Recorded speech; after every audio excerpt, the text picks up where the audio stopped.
শুভ দুপুর বন্ধুগণ, তোমরা কেমন আছো সবাই? দেখো, আজকে দুপুরের মেনু নিয়ে চলে এসেছি।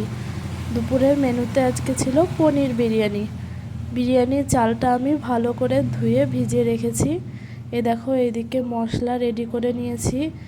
পেঁয়াজ বেরেস্তার জন্য কেটে নিয়েছি, পনির সাইজ মতো, আর আলু কিন্তু সাইজ মতো আমি কেটে নিয়েছি।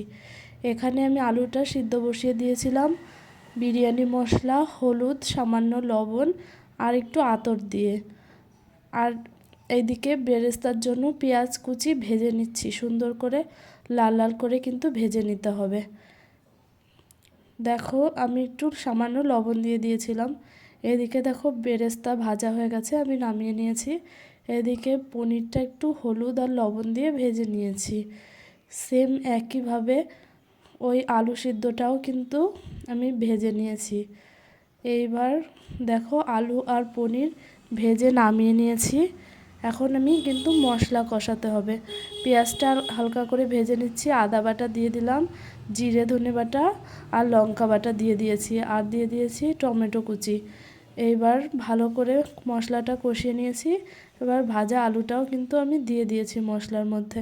এবার পনিরটাও দিয়ে দিলাম, ভালো করে একটু কিন্তু কষাতে হবে। এদিকে দেখো, ভাতের জন্য আমি ভাতের জল দিয়ে দিয়েছি, এবার চালও দিয়ে দিয়েছি। এইদিকে দেখো, মশলাটা প্রায় কষানো হয়ে গেছে আলু আর পনিরের সাথে। এবার তার সাথে আমি পরিমাণ মতো জল দিয়ে দিয়েছি। এই দেখো, হয়ে গেছে কিন্তু পনির রেডি। এইদিকে ভাতও কিন্তু হয়ে গেছে। এবার আমি লেয়ারটা করে নেব। এবার আমি এই সসপ্যানটায় ভালো করে ঘি মাখিয়ে নিয়েছি। এবার কিন্তু সেমই প্রসেস, কিন্তু শুধু মাংসের জায়গায় পনিরটা দিয়ে দিলেই হবে।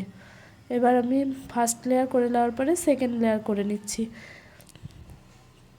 সুন্দর করে সাজিয়ে দিয়েছি। দেখো, হয়ে গেছে, লেয়ার করা কমপ্লিট আমার।